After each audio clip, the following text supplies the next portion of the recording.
Olá, pessoas, sejam bem-vindos. É um prazer inenarrável estar com você na Web TV Triângulo. Sou Austin Lima, é o nosso Revista Cidade. Roda a vinheta, produção.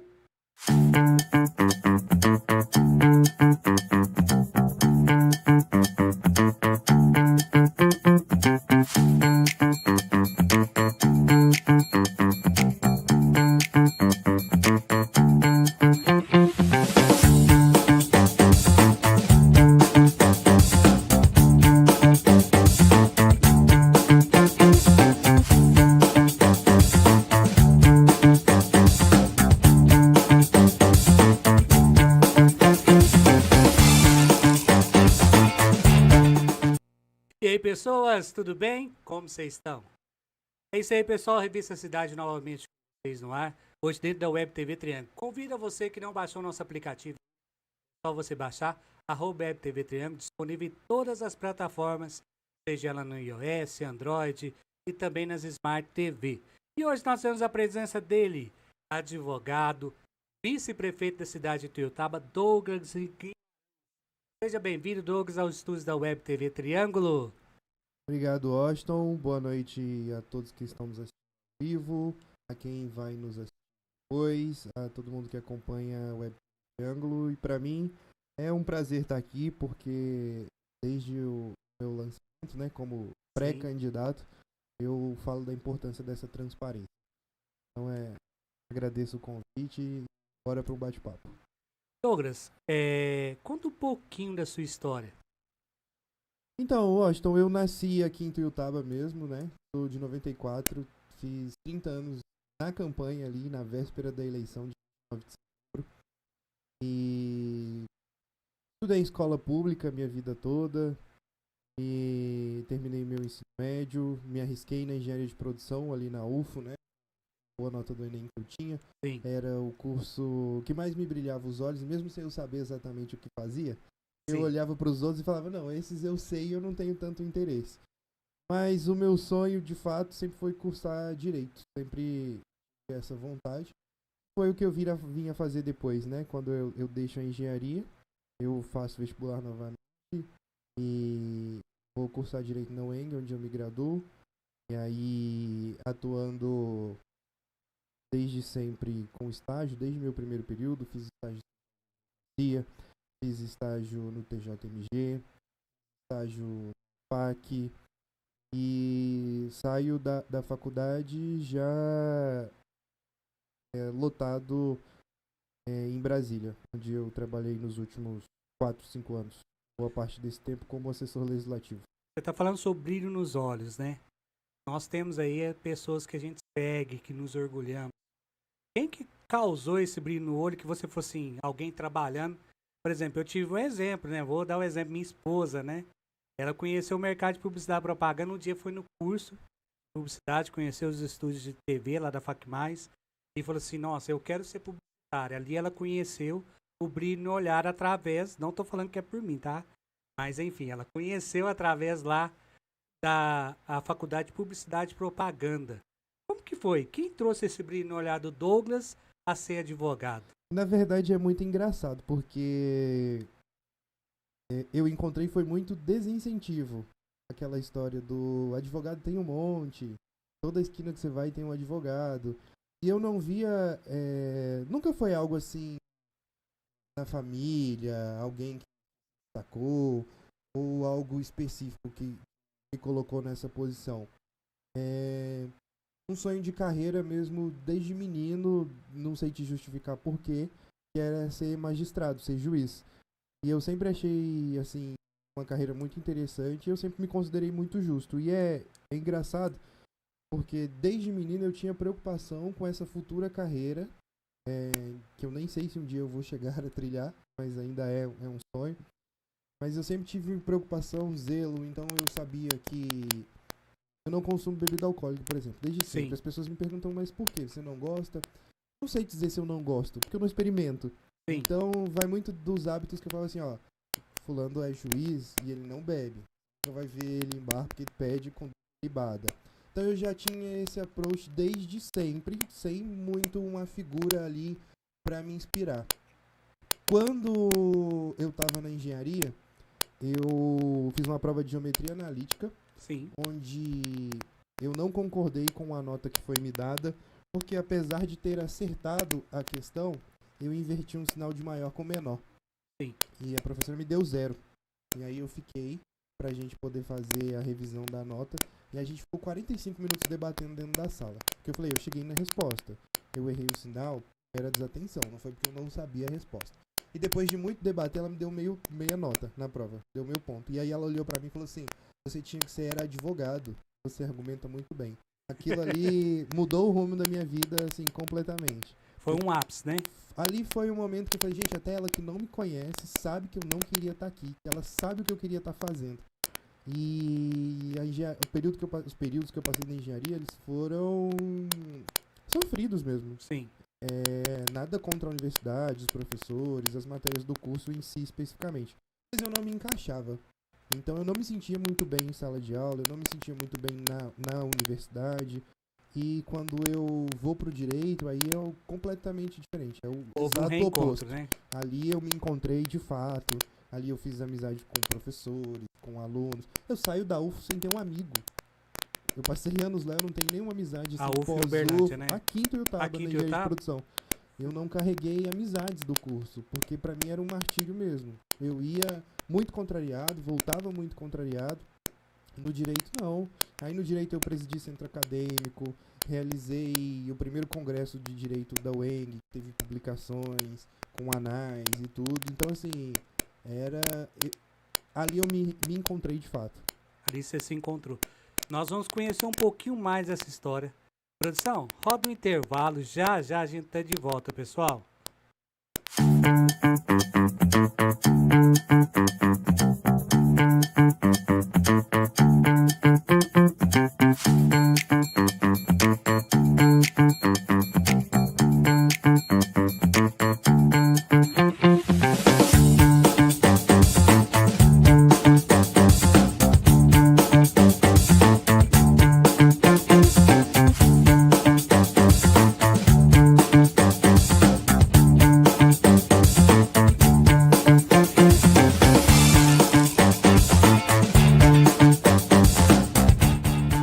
É isso aí, pessoal. Estamos de volta. Queremos agradecer aos nossos parceiros, nossos apoiadores. Bob's Cidade, Marmoraria Cristal, Central Celular. Um abraço especial para o Leir Borges, da Associação Comercial, que tem apoiado grandiosamente a Web TV Triângulo, uma TV da gente, para nossa gente. Douglas, toda essa história aí, advogado, conheceu sua história, se reencontrou, passou pela engenharia. Teve outros processos na sua vida e na sua história que você aconteceu no período da fase adulta.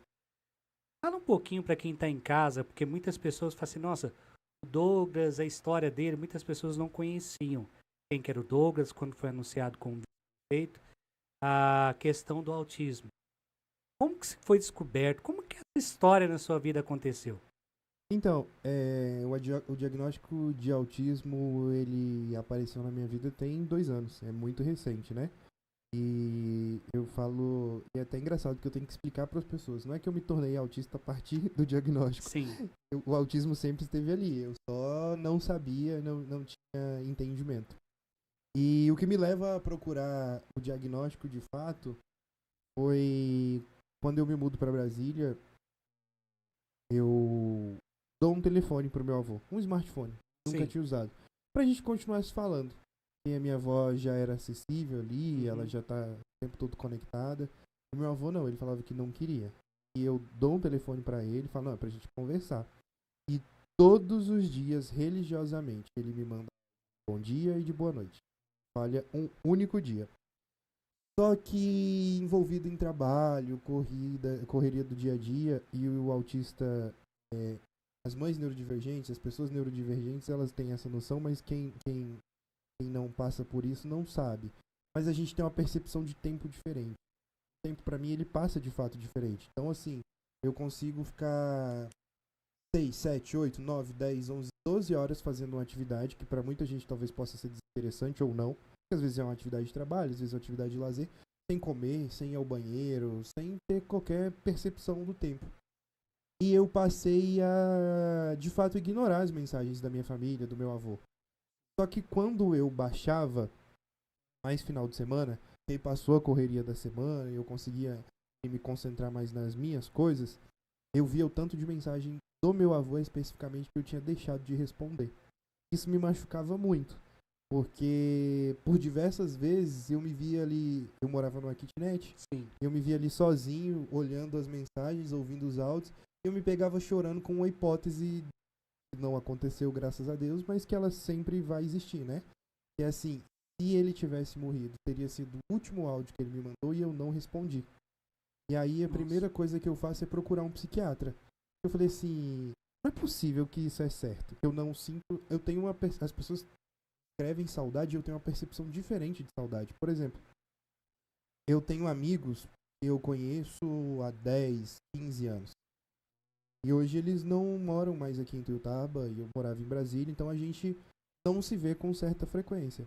E eu não sinto falta deles. Quando eu encontro eles é maravilhoso. Como se a gente nunca tivesse separado. Outro dia, no começo do ano, a gente fez um futebol, todo mundo. Ali tinha gente que se conhece há 20 anos. E é ótimo. Mas no dia a dia eu sigo a minha vida e é real como se eles não existissem, porque eu não me lembro. E não é de um jeito ruim, porque quando eu encontro com eles o sentimento é o mesmo. Mas isso passou a me incomodar com a questão da família, com a coisa do meu avô ali, das mensagens. Aí eu vou numa psiquiatra, converso com ela fala assim, olha, ela me explica sobre essa percepção diferente, de saudade e tal, fala que o meu social é afetado, mas que era possível que eu tivesse TDAH, mas ela não poderia me dar nenhum diagnóstico. Tem os Sem testes. que eu fizesse alguns testes, passasse por um neuro. E todo esse processo durou mais ou menos 2 anos, até fechar o diagnóstico. Então eu vou num segundo psiquiatra, porque eu não fico feliz com aquela primeira conversa. Esse segundo psiquiatra me faz voltar para a primeira, porque 30 minutos ele falou assim pra mim, você é TDAH, e me deu uma receita de Venvance. Eu não gosto de tomar remédio. Eu tomo remédio em extrema necessidade.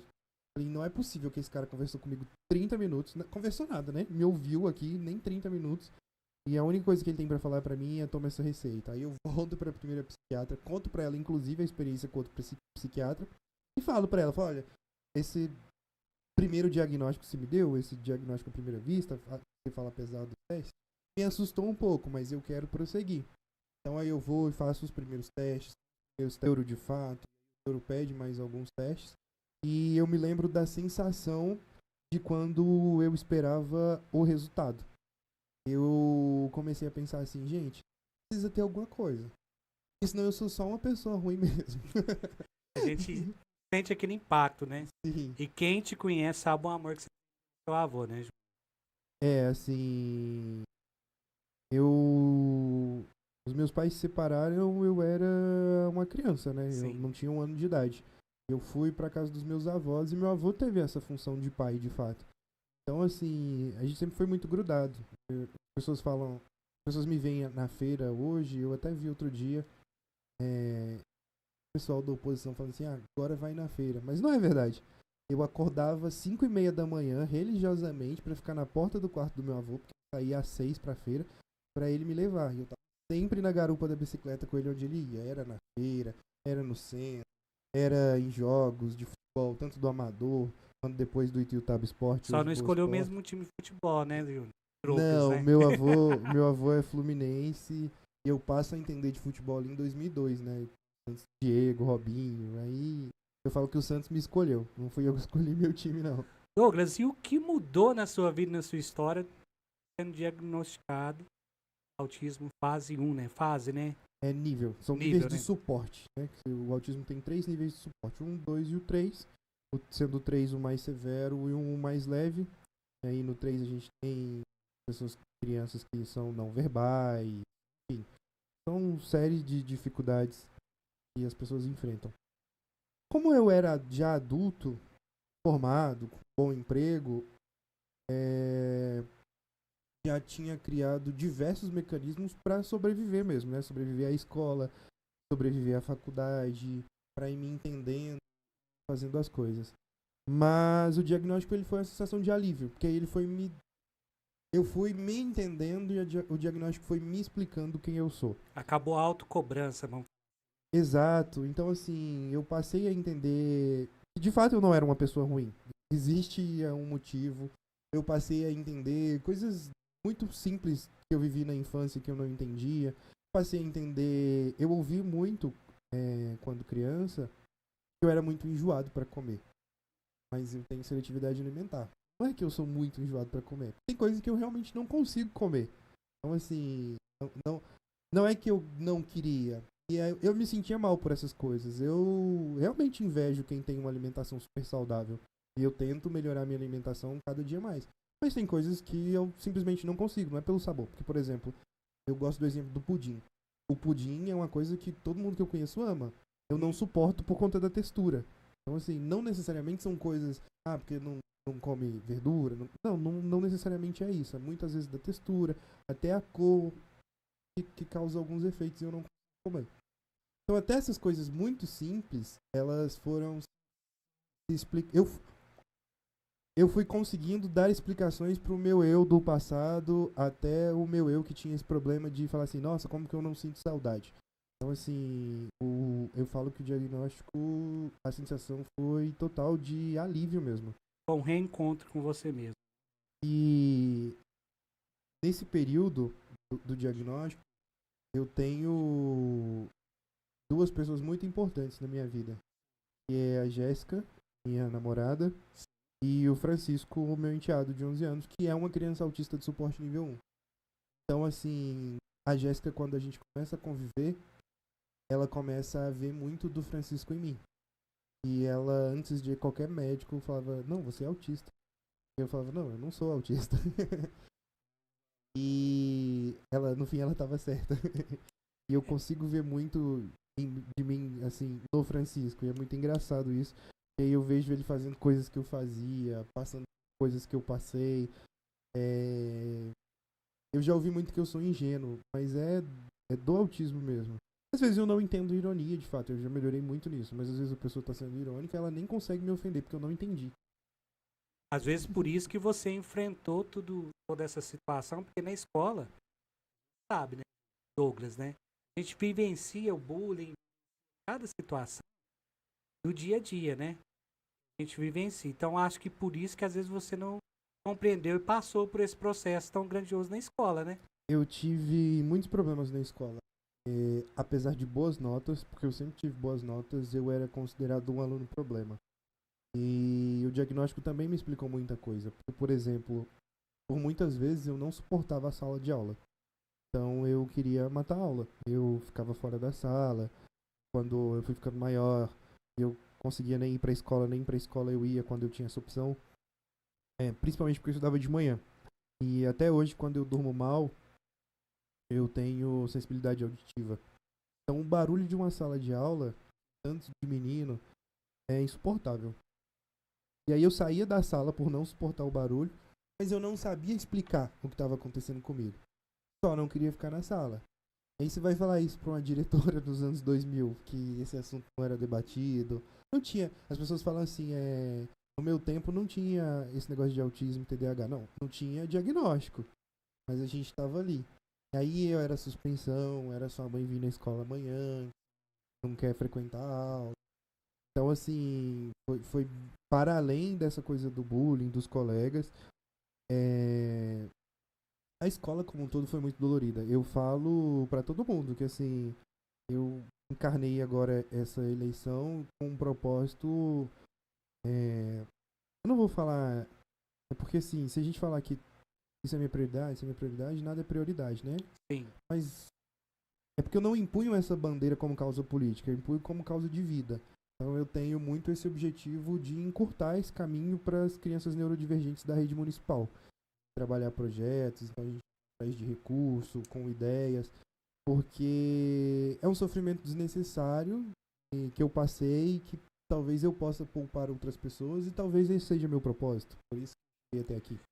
Douglas, tá muito legal o assunto. Nós vamos entrar nesse tema agora da política, como o Douglas entrou na vida política, né? Como conheceu essa história política.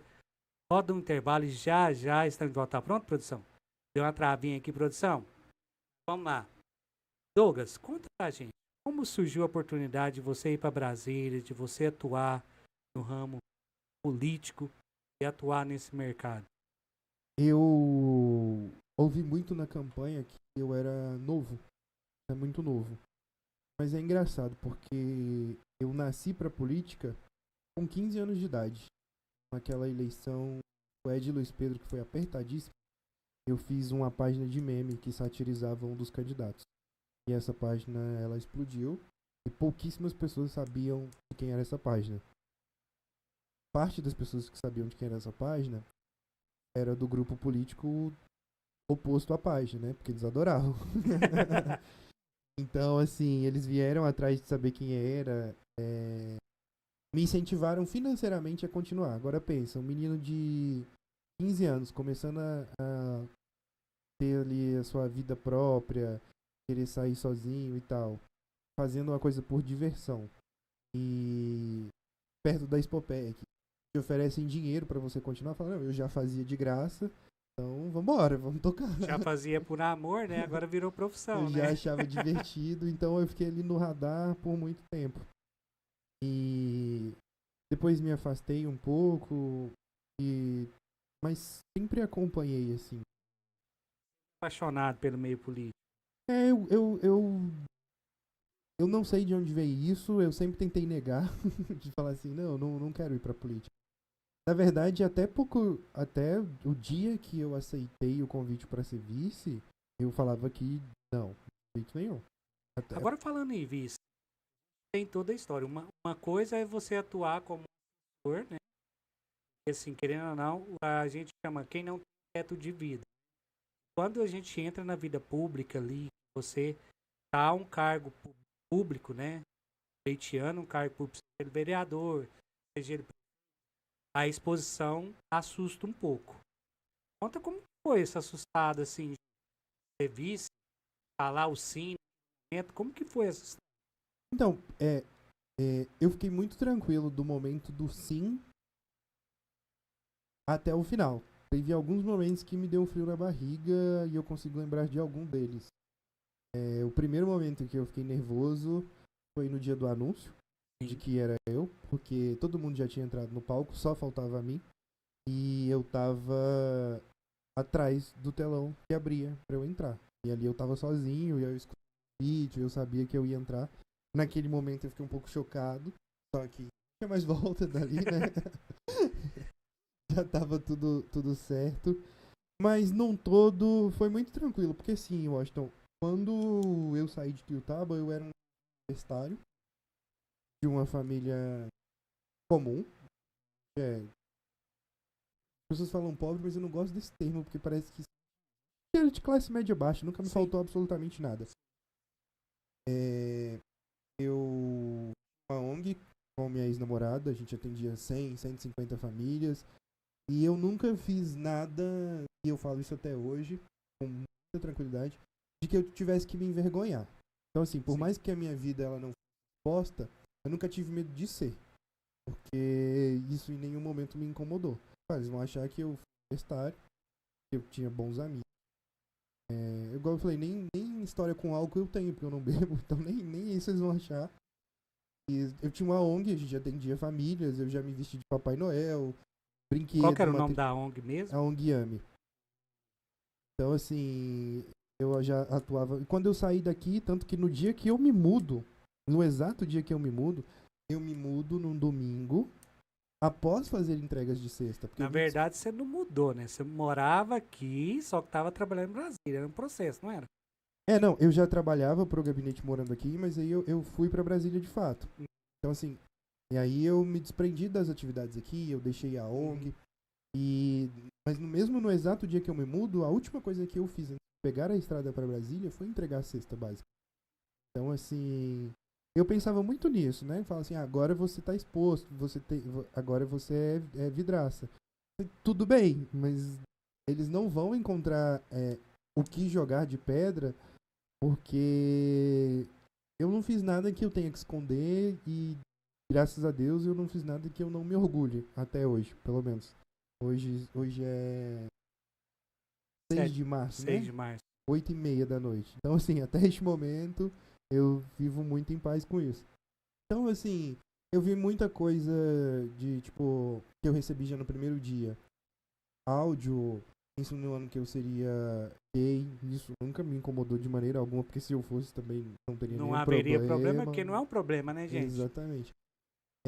Eu li algumas coisas do tipo, esse menino com essa doença vai conseguir fazer alguma coisa. Doença. Então, assim... Mas isso era pouco no universo do todo, porque eu fui muito bem recebido mesmo. E eu acho que eu já sou esclarecido num nível que essas coisas, elas não me pegam, assim, mas de maneira alguma mesmo. Eu não consegui me importar. E eu vejo muito, aí eu falo assim, agora recentemente, eu postei uma foto comendo pastel na feira. Porque de fato eu vou à feira e eu como bobagem, eu adoro salgado. E eu postei um story.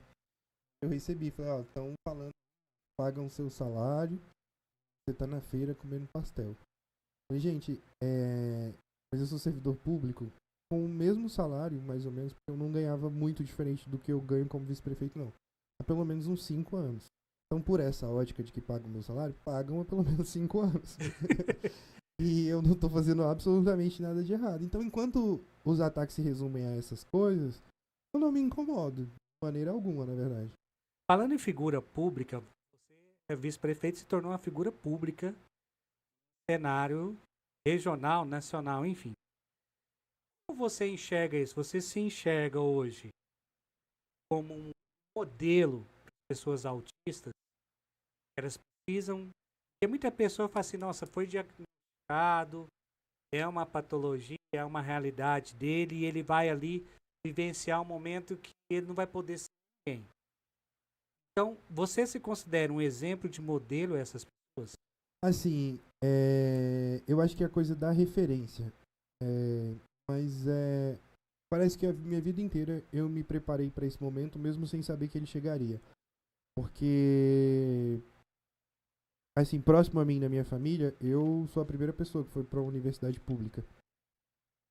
Eu fui para 2 universidades públicas, então eu tive esse privilégio.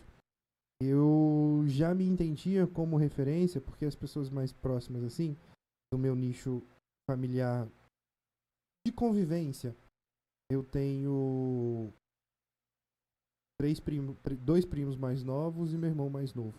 Então eu já sempre me coloquei nesse lugar de tentar ser referência para eles. Quase funcionou para todos. Então, tanto que o meu irmão cursa direito também. E eu sempre me vi.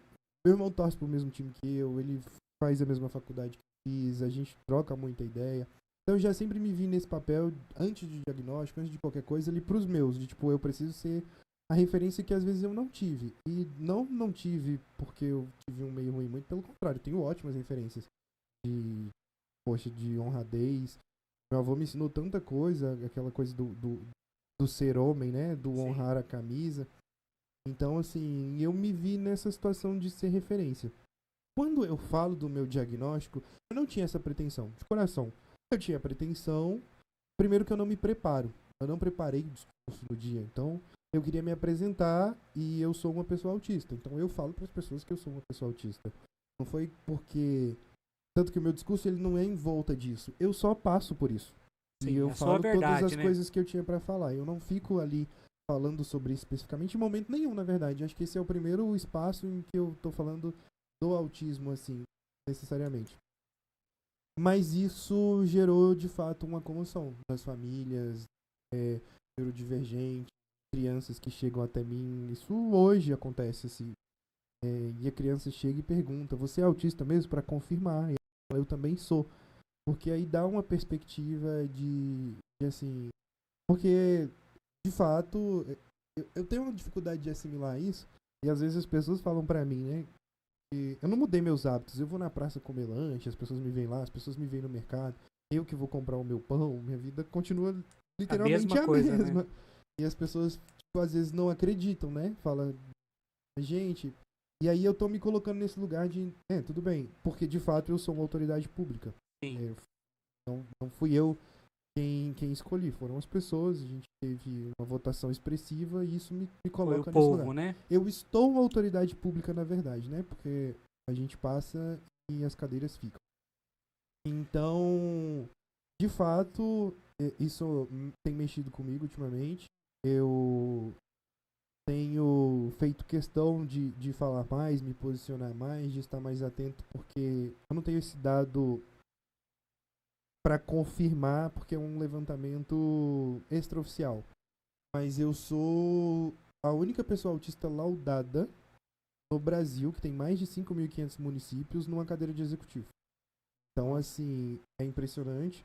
Eu fui até convidado para um congresso em abril, né, no dia 2, que é o dia da visibilidade da pessoa com autismo. E eu tenho me apegado a essa coisa de ser a referência para dar mais um gás, mas já era um trabalho que eu de fato queria fazer. Já das histórias que eu ouvi, das mães que eu encontrei, das pessoas que conversam comigo nas redes sociais.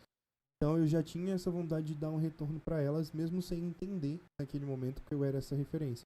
Porque eu trouxe a minha condição, e isso mexeu de fato com elas, que se viram num lugar de representatividade. Douglas, e falando sobre lugar de representatividade, pessoal, não tô falando de Tuiutaba, tá? Pessoal, tudo leva a ser, nós estamos falando, mas ele não faz por tudo. Não, tô falando de uma realidade. Quais as medidas você acredita, a nível geral, a nível Brasil, são necessárias para aumentar essa inclusão de pessoas autistas? Na verdade, eu estive em BH semana passada, com algumas parlamentares, uma delas a deputada Maria Clara Marra, deputada estadual aqui da nossa região, que ainda não tinha entrado em Tuiutaba, mas eu estou trazendo ela para trabalhar com a gente. Ela é presidente da Frente das Pessoas com Deficiências na Assembleia de Minas, e a gente estava conversando sobre isso especificamente. A verdade é que na prática de inclusão tem muito pouca coisa. A gente precisa do básico, do básico, do básico mesmo. E no começo. Eu vou te dar um exemplo muito simples. Existem diversas mães que vieram falar comigo sobre o diagnóstico do filho, e você sente que é aquela coisa ali meio da vergonha. Preconceito. Porque de tanto o preconceito vir de fora, ela, pra proteger o filho, ela começa a ter o preconceito dentro. Então ela fecha aquela bolha, eles são só eles, e ela não vai fazer mal pra ele, não vai com que ninguém faça mal pra ele. E isso é resolvido, por exemplo, com informação, que é o básico do básico do básico do básico, com rede de apoio. Isso não é um dado, só um exemplo. Vamos supor que tem 150 mães neurodivergentes no bairro Natal. Essas mães se conhecem? Elas têm um lugar onde elas sentam pelo menos uma vez por semana, uma vez a cada 15 dias para trocar experiência? E nenhuma experiência é individual. Então você começa a criar redes de apoio, informação. Eu acho que a gente precisa partir desse básico para depois sonhar com grandes coisas. Só que não necessariamente você não pode fazer as duas coisas simultaneamente. Eu posso sonhar com essa rede de apoio, começar a movimentar essas mães, igual já tenho tentado fazer. Inclusive mandar um abraço para a doutora Marina, que é fundamental nisso. Ela teve aqui no Revista Cidade, a doutora Marina. Na época quem estava à frente da bancada, a Maris, um abraço para Maris, um abraço para Marina, levantou abertamente a história do seu filho, a história dela como advogada também, né? Exato. Então, conheço o Miguel, conheço ela, o Miguel e o pai do Miguel que faleceu, o Marco Túlio, da ONG. Eles eram voluntários lá com a gente. E é engraçado, porque parece que a gente se atrai. O Miguel gostava muito de mim. E então, desde criar essa rede de apoio e ir mobilizando as pessoas nos bairros, nos CRAS, nas estruturas que a gente já tem, como quando eu vou em BH, pensar novas estruturas voltadas para esse atendimento especificamente. Isso a nível municipal, a nível regional. Falar disso a nível Brasil é muito difícil porque a gente tem tantas realidades diferentes. Cada verdade, né? Então, assim, a gente tem cidades maravilhosas que tem mega estruturas, mas que essas estruturas não atendem porque não tem o básico. As pessoas falam de Sorocaba, por exemplo, e eu tenho uma amiga que é também vereadora em Belo Horizonte, que foi presidente da Comissão de Pessoas com Deficiência da OAB Minas Gerais, a doutora Michele, hoje ela preside a da OAB, e ela tá doida para visitar a cidade do autista em Sorocaba, porque eu não conheço, mas aparentemente é só um prédio. Então, assim, estão fazendo um mega lugar, mas e aí? O que vai funcionar lá de fato? O que a gente vai ter lá de fato? E nas minhas conversas com as deputadas que eu visitei, eu tive muito esse receio. Eu falava para elas, não vamos fechar nada, não vamos apertar a mão antes de vocês irem lá, a gente sentar com essas mães, porque eu quero que elas participem dessa conversa. E tudo que a gente for fazer, a gente tem que entregar de fato. Então, porque não adianta eu construir um mega prédio e falar, não, aqui vai ser um centro para pessoas neurodivergentes. E eu não conseguir contratar um neuropediatra, não ter neuropsicólogos. Então, às vezes a deputada pode mandar todo o recurso dela e eu não ter esse profissional disponível no mercado. Porque é difícil, é complexo. Com um plano de saúde maravilhoso que eu tinha em Brasília, que tem acesso a, enfim, os melhores redes de hospitais do Brasil, eu levei 2 anos para fechar um diagnóstico. Na verdade, não só os médicos, eu acredito, os profissionais, porque eu acho que a educação, independente ou não da realidade, da verdade do aluno, o professor ele tem que estar preparado para vivenciar essa realidade. Você fala lá dos anos 2000, do 1997, 98, que os professores não sabiam, e só quem está hoje dentro de sala de aula vivencia isso. Eu tive a experiência dentro da sala de aula, eu posso dizer. Muitas professoras, eles mesmos falavam assim, eu fiz um grafite e oficina fazer um jornal propriamente Canva, eles produziam o jornal. Naquele momento ali, naquele momento de fala, as professoras falavam assim, esse não, esse não, esse não. Por quê? Esse é o problema. Eu falei, não, vocês têm que começar a enxergar os seus alunos com os olhos. Eu não estou enxergando eles como problema. Aí que veio o X da questão. Naquele momento ali, daquelas oficinas, aqueles alunos que para eles eram problemas, que voltam lá na lembrança sua, da sua história, da sua infância, que você não gostava de ir na aula, aqueles alunos que eram um problema ali, que não gostavam da aula na arte, eles desenhavam livros, escreviam poesia, se destacavam. Eu enxergo hoje que essas pessoas, querendo ou não, me desculpem, professoras, falar, tem não quero generalizar, mas às vezes falta preparação sim, profissional da educação. Mas eu vou além. Eu acho que o professor, ele também é uma vítima. Porque, assim, é muita coisa acontecendo ao mesmo tempo. Ele tem que se atualizar. Ele precisa dar conta de 1 milhão de coisas. E muitas das vezes ele não tem a melhor valorização. Ele não tem o professor de apoio. Ali o psicólogo no colégio. E essa é uma realidade do Brasil. Eu não estou falando do nosso município. Do nosso... Então, assim, às vezes o professor ele é vítima mesmo. E ele tá cansado, exausto, e ele não vai conseguir. E ele acaba se tornando parte do problema também. Ele deveria ser parte da solução, vai acabar se tornando parte do problema também. Mas ele é empurrado pelo problema. Eu tenho uma percepção, e eu converso ainda, de vez em quando eu encontro alguns professores meus. Sim. E a gente conversa, né? Apesar dos pesares, eu sempre tive boa relação com os professores. Eu nunca fui dos mais desrespeitosos, não. Eu até falo que eu não falo palavrão e a minha namorada me corrigiu. Eu falo, não, você fala assim. Mas é porque, sei lá, eu falo palavrão não no sentido pejorativo. Mas não do xingamento, isso, né? Às vezes uma expressão ali de espanto, você usa uma palavra que não devia. Mas não no sentido pejorativo da coisa. Mas, então eu nunca fui esse aluno desrespeitoso, nesse caso. Então eu encontro muitos professores, e eu vejo que o professor, num geral, ele tem muito amor por aquilo. Ele já tinha abandonado.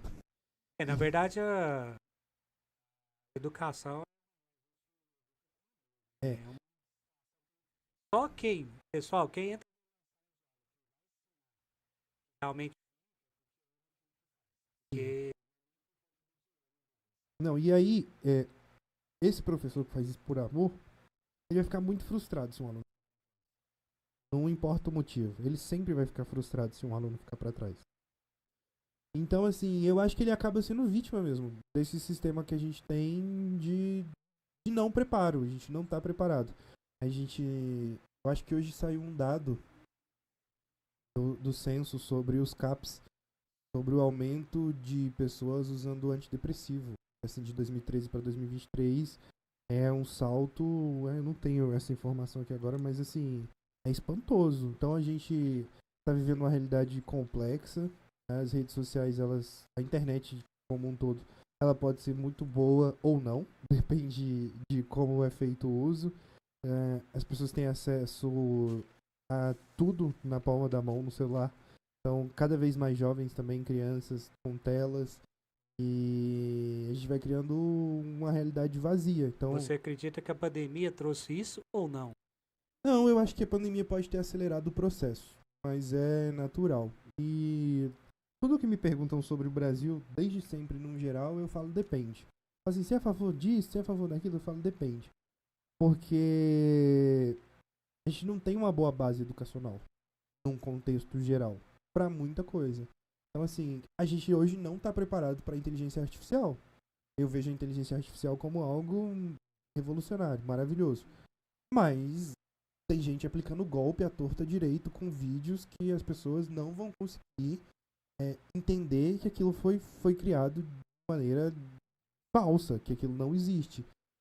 Tanto que o último projeto que eu escrevi antes de deixar o gabinete do deputado André Janones em Brasília era sobre o papel das Big Techs nessa relação de inteligência artificial, porque eu me deparei com um golpe, onde as pessoas criam, pega o William Bonner, qualquer figura famosa, cria o vídeo para roubar dados. Ele não posta esse vídeo público, ele posta em dark post. Para quem não entende de rede social, é quando você coloca aquela publicação financiada, você paga para que ela chegue a um determinado público. Eles colocam essa publicação para chegar a pessoas com 50 anos mais, que vai ter mais dificuldade por conta, enfim, do pouco contato com o virtual, para aplicar golpes.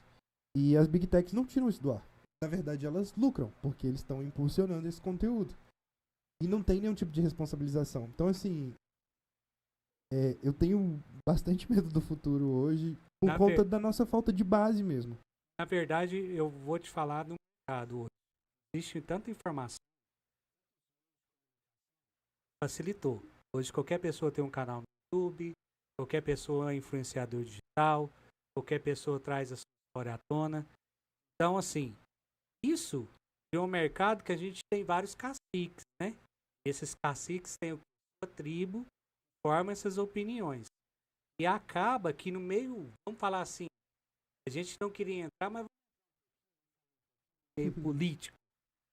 E essa inteligência artificial você acha que vem atrapalhar ou somar hoje nas próximas eleições ou em qualquer segmento político? Eu acho que a inteligência artificial eu tenho usado algumas para aprimorar estudo, para entender coisas, fazer resumo. Por exemplo, os últimos inquéritos, o inquérito do 8/1 da Polícia Federal que saiu tinha 272 páginas. Eu pedi para a inteligência artificial ler e fazer um resumo para mim com os tópicos mais importantes. Ficou perfeito. Muito bom. Mas eu também já pedi para a inteligência artificial justificar algo que eu estava lendo na doutrina e ela inventou um tipo penal que não existe no Código Penal. Então, assim, depende do uso, depende de... A ferramenta ela é maravilhosa, mas o que você qual que é a sua intenção com ela e como que você vai validar? Porque, por exemplo, se eu não tivesse ido ao código para entender aquele tipo que ela tinha me dado, eu não saberia que ela inventou. Então, assim, um advogado que está peticionando, se ele passar por uma inteligência artificial, ela inventar um código que vai justificar o caso dele, ele vai colocar ela nessa petição? Ou ele vai abrir o livro, ele vai estudar? Ou isso vai chegar num tribunal e o juiz vai falar, opa, mas isso aqui não existe. E assim, a gente já, na academia, já vê vários professores reclamando de que a inteligência artificial tá produzindo trabalhos acadêmicos, né? Que os alunos estão largando mão. Então, assim, é uma linha muito tênue, porque as pessoas falam muito em liberdade. Se regular, você vai cortar a liberdade. Mas ser refém de uma ferramenta é liberdade? Assim, tudo que eu vou fazer, então eu dependo daquilo, aquilo que vai corrigir meu texto, escrever meu texto, vai me dar o que eu vou falar, o que eu vou fazer. Então, assim, depende. Eu já peguei muita ideia no inteligência artificial, muita ideia mesmo para muita coisa, só que aquilo sempre foi um esqueleto, nunca serviu para ser o produto fim. É bom para te... Uma base, né? Vamos falar assim, né? É mais uma ferramenta para te ajudar. Então, assim, usado corretamente é maravilhoso. Da política especificamente, eu tenho muito receio do que as pessoas podem criar. Com emulação de voz, com emulação de imagem. Você, num período de campanha eleitoral de 45 dias, você consegue destruir um adversário. E até se provar que aquilo não era aquilo. A campanha de São Paulo não foi bem inteligência artificial, mas o Pablo Marçal mostrou Usar a máquina. como dava pra destruir alguém com a internet. Ele pegou um processo. E isso aqui eu nem tô falando por escolha, não, porque nem o Marçal nem o Boulos seriam meu candidato. Mas ele pega alguém que tinha o anônimo, né, do Boulos, que foi preso com drogas. Então o cara também tinha o sobrenome Boulos. E passa o tempo todo na internet divulgando que o Boulos era cheirador. De fazer, inclusive, pegar o gesto, né? Insinuando que o Boulos era cheirador. E aquilo, não só pra campanha do Boulos, pra vida dele foi ruim. Porque vai ter gente que vai acreditar naquilo pro resto da vida. É porque, na verdade, tem as meta tags que a gente chama, né? Palavras de busca. Quando você procurar Boulos, está interligado lá o nome dele. Perfeito. Ah, vai ser história na internet. Vai ser difícil hoje rastrear. E assim, a verdade ela nunca vai prevalecer. Porque ela tem muito menos engajamento. Então, assim, é uma era muito difícil. As pessoas temem regulação porque falam que isso afeta a liberdade. Eu já acho que o contrário, a gente tá ficando refém.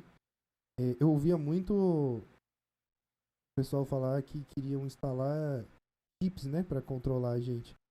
Eu falo, pessoal, não, pode ficar tranquilo que ninguém vai instalar. A gente já pagou pelos nossos aqui, tem todas as nossas informações, tudo que a gente quer. Você já percebeu que às vezes a gente fala no assunto, querendo comer uma coisa e nem pesquisou, a comida aparece. Aparece. Não, comida, produto, qualquer coisa instantaneamente. Instantaneamente. Ele começa a jogar publicidade pra você daquilo. Tem um documentário que eu não vou me lembrar o nome agora, mas que o cara faz trajeto com o celular desligado no bolso, sem chip, sem nada. E o GPS do celular controla, sabe, todos os lugares que ele passou, sugere lojas, produtos de acordo com os lugares que ele foi. Isso porque era um telefone desconectado, sem chip, carregado no bolso. Então, A assim, tecnologia onde está chegando. então, assim, sempre falaram da comunicação como um quarto poder, né? Eu acho que hoje a comunicação é mais do que um quarto poder, é um poder muito forte. A gente vê o Elon Musk não investiu 42 milhões no Twitter por mero capricho. Ele foi impactante na eleição dos Estados Na Unidos. verdade, hoje. Douglas, e como. Vamos voltar lá, assim, com a questão. Você está atuando hoje na gestão. Como vice-prefeito, você tem algum projeto específico que visa promover essa conscientização do autismo? Eu tenho alguns projetos, eu tenho andado atrás de recurso, tenho sonhado com a perdi a palavra. Estrutura mesmo, para estruturar o projeto. Estruturação do projeto para que seja algo concreto, algo funcional e algo plausível. Eu estava até falando com a prefeita antes de vir para cá sobre isso.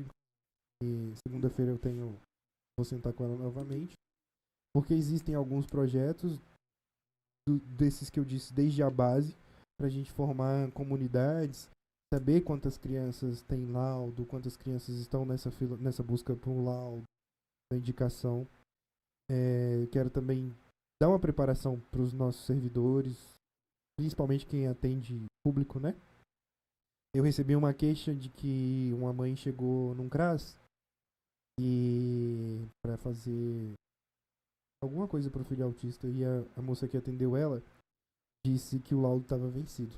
E de fato, até um tempo atrás, os laudos para pessoas autistas tinham validade de 6 meses. Só que isso não existe mais porque não é uma doença e não tem cura. A pessoa não volta a ser. Ela não vai acordar, ela dormiu neurodivergente e ela vai acordar uma criança típica. Não vai. Então, assim. Mas isso é falta de informação. Não vejo isso. A pessoa que atendeu ela no CRAS, ela não teve essa intenção. Mas era a informação que ela tinha naquele momento. E com ou sem intenção é ruim e é errado. Então, assim, tem que estruturar a nossa base, trabalhar tudo isso. Recebi reclamação também na demora da contratação dos monitores escolares, que eu sei que essas crianças vão precisar. mas a prefeitura assinou um termo de compromisso com o Ministério Público e todas essas contratações estão se dando por meio de processo seletivo. Então tem uma fila, tem toda uma burocracia, tem uma ordem de chamada.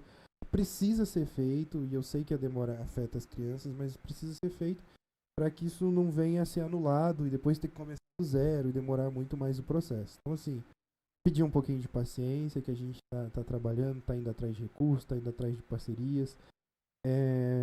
Tenho ganhado visibilidade por conta de ser essa exceção em mais de 5.500 municípios. Fui convidado para uma conferência em abril, onde eu devo palestrar. Fui convidado para escrever um artigo sobre também pro dia 2 de abril, Jornal Grande. Tenho feito contatos. Eu tenho amigos autistas que estão em posições de juiz, enfim, em todas as posições possíveis. Então eu tenho essas pessoas como referência, pego referência, aprendo com elas, ensino um pouco para elas. E as mães, né, que eu falei, eu vou trazer, antes de levar um projeto lá para as deputadas, eu vendi o que eu quero, o que eu entendo, e convidei elas a virem até aqui. Por quê? Porque elas têm que ouvir essas mães também. Eu não vou fazer nada sozinho. Não adianta. O projeto ele não pode ser o melhor para mim, ele tem que ser o melhor para todos. Ter algo em unidade com essas mães, Exato. né, Douglas? Mensagem você gostaria de deixar para essas pessoas? Aquela criança que hoje admira o vice-prefeito, que é autista, que você é autista mesmo, que admira, que quer conhecer. Qual mensagem você deixa para essa pessoa que às vezes sente a dificuldade da realidade? Então, eu quero que essas crianças e que essas mães se orgulhem da diferença. Porque mesmo sem laudo, eu sempre entendi que eu era a diferença. Eu não sabia o porquê. E veja o laudo como um presente mesmo. Porque aí você sabe os caminhos que você tem que seguir. Você não precisa ter vergonha do seu laudo, seja ele do que for. Uma pessoa com deficiência, uma pessoa autista, uma pessoa neurodivergente, ela não é inferior a ninguém. Como eu acabei de dizer, eu estava até conversando com o Ricardo Fugoni, que ele é juiz federal, ele é autista. Eu estava conversando, na verdade, sobre um hiperfoco que ele tem no carnaval. Todo carnaval ele tira para relaxar, ele faz as planilhas de carnaval, vê as escolas de samba desfilar e vai pontuando para depois conferir com a nota oficial. Faz 8 anos que ele acerta o campeão do Carnaval do Rio. É isso que é um autista com hiperfoco. Então é isso, o diagnóstico, o seu diagnóstico não é uma vergonha, não é um fardo, não é um peso. Você não tá sozinho, mamãe, você não tá sozinha. Existem outras mães, existem experiências, existem coisas que a gente pode fazer. No poder público eu pretendo... Não é ajudar, né? Porque a minha função não é ajudar as pessoas. Eu tô no poder público, é uma obrigação. Mas, de fato, ajudar a encurtar esses caminhos, né? Porque mesmo sendo uma obrigação, e isso aqui a gente não tá falando da realidade do YouTube, a gente tá falando de Brasil, ninguém tá fazendo. Então a gente pretende, a gente vai trabalhar por isso. E quanto mais gente tiver orgulho, puder falar do seu diagnóstico como eu falo do meu diagnóstico, puder trocar experiência com outras pessoas, a gente vai conseguindo naturalizar o que de fato é para ser natural. Porque existem campanhas na TV que eu vejo desde sempre, né? Desde criança, aquela campanha Ser Diferente é Normal, que é uma campanha pela inclusão. E de fato eu sou pessoa autista, o meu amigo é loiro, o outro é ruivo. Isso não impacta nada na vida de absolutamente ninguém. Às vezes na nossa, e aí a gente tem caminhos, tem terapias. Igual eu falo para as pessoas, eu não tomo nenhum medicamento. Então a vida ela segue normal, tudo é bom e é ruim na mesma medida que é para as outras pessoas. Algumas coisas realmente vão ser mais difíceis, a gente vai ter algumas dificuldades. E é se entender, se adaptar, e quanto mais gente souber disso, quanto mais gente participar disso, quanto mais informação for difundida, mais natural vai ser. Douglas, nós estamos chegando ao final desse episódio. O episódio hoje, pessoal, hoje nós convidamos o Douglas aqui. Ele é vice-prefeito, é político, tem uma história na política. E a Web TV Triângulo, ela opta por criar histórias e contar a gente da gente. Hoje ele foi convidado a ser gente da gente, foi um exemplo. Saiu lá do bairro Junqueira, que eu conheço a história do Douglas. Muitas vezes eu chamei de Júnior aqui, né? Mas porque assim, eu conheço o Douglas desde moleque, basicamente eu carreguei o Douglas no colo. Tava falando aqui, eu sou velho, né? Eu fui o cara que fui receber lá o buscar na PSF lá o exame de sangue da mãe dele. Ele tava, a mãe estava grávida do Douglas. Eu conheço a história do Douglas assim, imensamente, sei da vitória dele, sei da luta dele. Pessoas honestas, onde um avô criou ali com muita luta, a mãe foram realmente lutadores e conseguiram não só o Douglas, mas sim ajudar todos os netos e construir essa grande história. E construindo essa grande história, para finalizar, Douglas, eu queria que você deixasse aí uma pequena mensagem. Querendo ou não, mês de março está aí, mês da mulher, que eu acho que mês da mulher é todo dia. Eu queria que você deixasse, dia 8, agora sábado, quem estiver assistindo esse episódio, quem vai assistir no próximo, vai assistir em casa, não teve hora de assistir, mas enfim, quero que você deixe a mensagem para essas mulheres, essas mamães que estão em casa, para estar conosco aí. Então eu vou aproveitar esse espaço que você me deu para duas coisas. Já que você revelou que me conhece desde criança, eu sou completamente apaixonado por música. Música me regula muitas das vezes, então eu sempre tenho um fone por perto. E de certa forma eu acho que você tem uma influência nisso. O Washington era Nós éramos vizinhos, meu né? vizinho, assim, a casa ao lado. E E eu amava a mãe dele, então eu ficava muito na casa dele quando eu era criança e ele tinha banda. Então lá tinha todos os instrumentos na garagem. Bateria, E guitarra. escondido ela me deixava brincar lá. E eu vou aproveitar então que você falou do Dia da Mulher e fazer um jabá, que a secretária Manuela Guedes me mandou. Amanhã tem programação na Praça da Prefeitura, lá no saguão para as mulheres, das 8h30 ao meio-dia. Vai ter várias oficinas. E eu tenho muito receio do momento que a gente vive enquanto sociedade nessa coisa também. Eu sempre me adaptei mais fácil a trabalhar com mulheres. Eu trabalhava com muitas mulheres no gabinete. As deputadas que eu tenho mais contato são inclusive essas parceiras que eu consegui, são mulheres, por coincidência. E sempre foi mais fácil para mim lidar com mulheres, porque sempre me entenderam mais rápido. A coisa do... Eu nunca fui o que eles chamam de heterotop, né? No meio dos meninos. Então eu sempre fui mais excluído, assim. E me preocupa muito a coisa da violência contra a mulher, como isso vem crescendo com o passar do tempo, mesmo penas sendo aumentadas, mesmo ampliando o leque de, de remédios ali que a justiça tem criado. Enfim, então eu acho que a gente tem que usar esse mês de março, essa data do 8 de março, para conscientização. Tem a parte festiva, que é dar presente, dar presente.